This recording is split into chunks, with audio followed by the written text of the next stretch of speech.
Michael Weiss, ISIS, Inside the Army of Terror.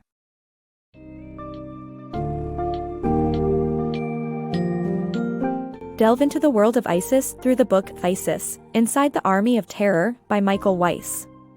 Gain a deeper understanding of this notorious militant group, unraveling their intelligence-gathering prowess, ruthless tactics, and role in reshaping the geopolitical landscape of the Middle East. Explore key themes such as the inception and growth of ISIS, their rules and infrastructure, the use of highly effective propaganda, and the impact of foreign intervention on both Iraq and Syria. This summary will illuminate the driving forces behind this highly organized and disciplined group and reveal their ultimate goals for an Islamic caliphate.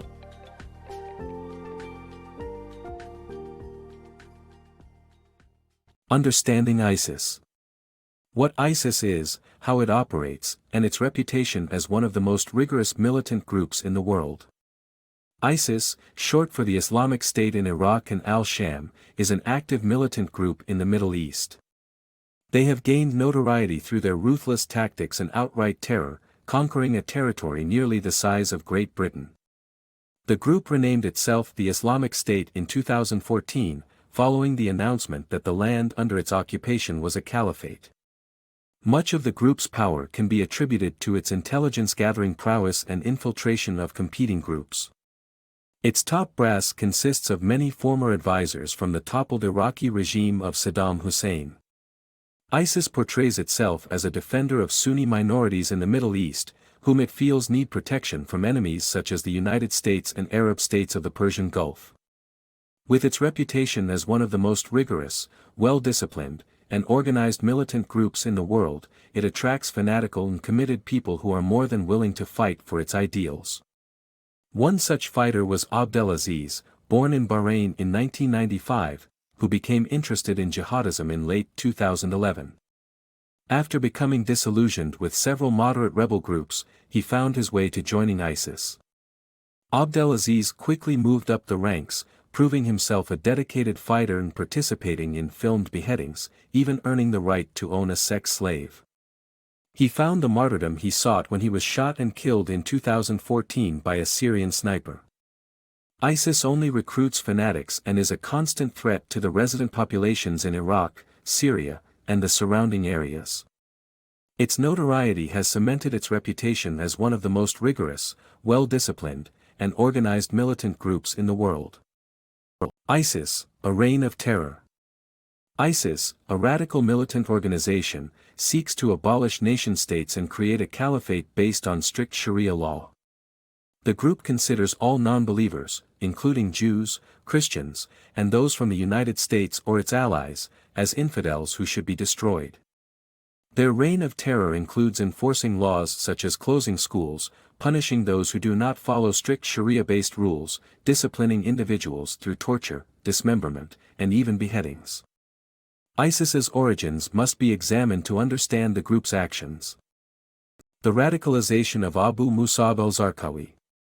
Abu Musab al-Zarqawi, the founder of ISIS, had a troubled childhood and lacked education, leading him to embrace Salafism and the call of jihad. After relocating to Afghanistan, he took part in combat training camps and became a leading personality among other jihadists while in prison. Upon his release and meeting with Osama bin Laden, the groundwork was laid for the creation of ISIS. The deadly partnership. The partnership between al-Zarqawi and bin Laden, though ideologically different, was united by convenience. This partnership gave rise to various terrorist groups and training camps, including ISIS.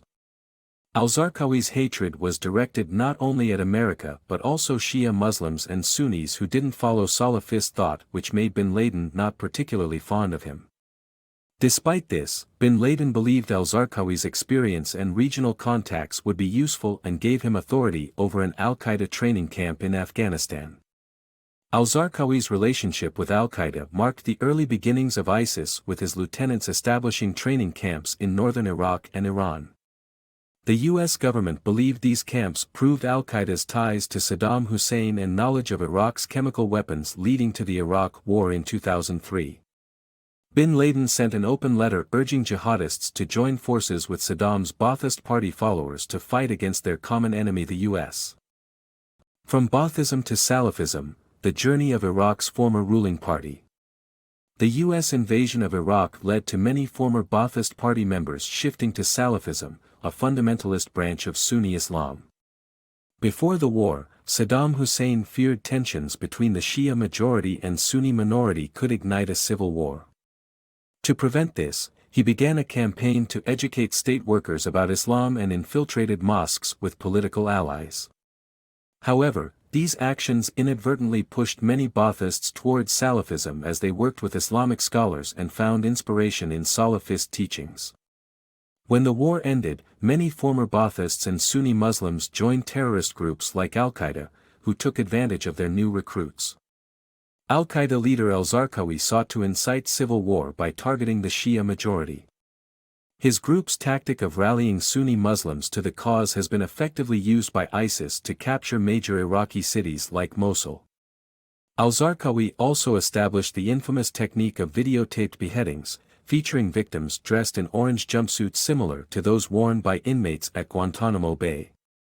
Despite only representing 14% of known terrorists at the time, al-Zarqawi's followers were responsible for 42% of attacks and received widespread media coverage. The Sunnis' struggle in Iraq. The book discusses al-Zarqawi's tactics in gaining power by uniting Sunni Muslims under his banner of jihad in Iraq.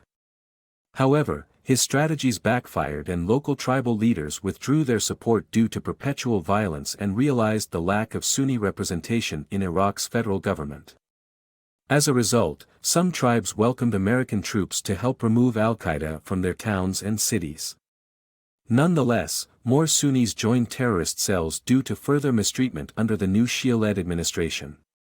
Al-Zarqawi was killed in 2006, but his martyrdom fueled recruitment, leading to the establishment of ISIS, which aimed for a broader and more encompassing goal of creating an Islamic state through any means possible. The rise of ISIS in Iraq. As the political and social winds began to shift, al-Qaeda and ISIS were forced to move their operations from southern Baghdad to smaller cities in Iraq. With al-Qaeda out of Iraq and only ISIS remaining, it learned from al-Qaeda's mistakes and decided to wait and stay undercover until the remaining American forces were completely gone. ISIS utilized their time to recruit more supporters to their cause by purposely getting themselves arrested by the Americans, using U.S. prisons as recruiting grounds. They also eliminated the need for risky safe houses, keeping jihadis fed and protected during the last days of the war. Despite dwindling support and Iraqi tribal members seeking security provided by American forces, ISIS held on and retained the majority of the group's Sunni supporters. ISIS and Assad's political game.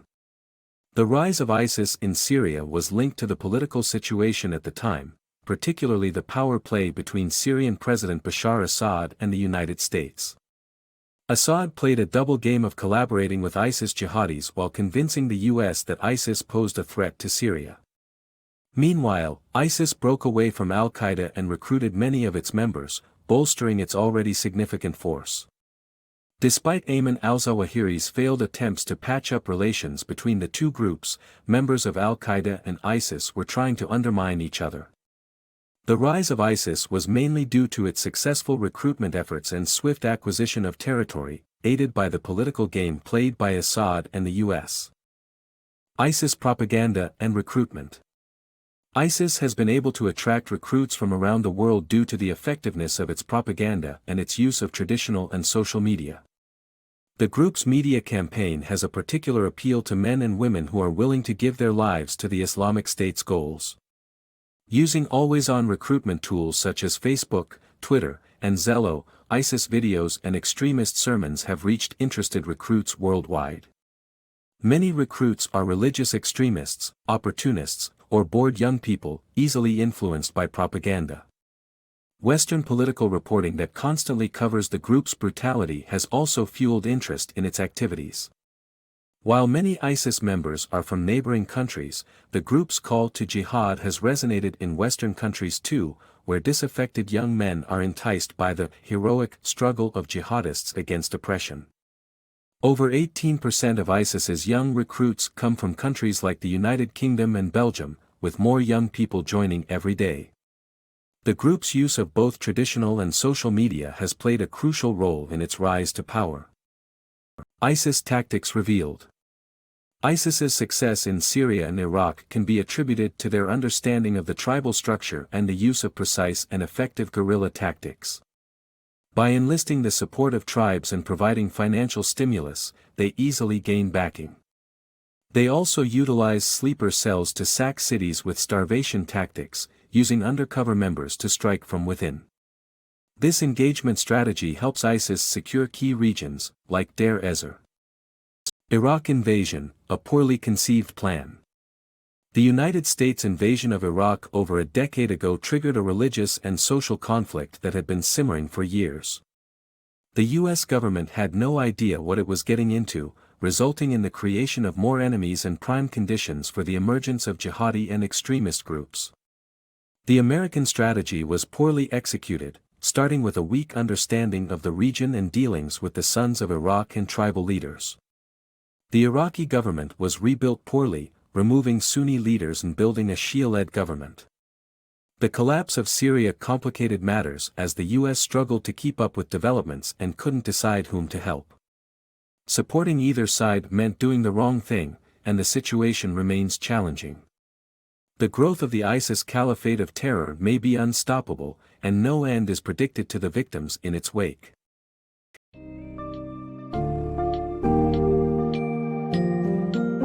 In summary, ISIS, Inside the Army of Terror, explores the vicious world of ISIS, shedding light on their formation, strategic operations, and indoctrination techniques within a highly complex and politically charged environment.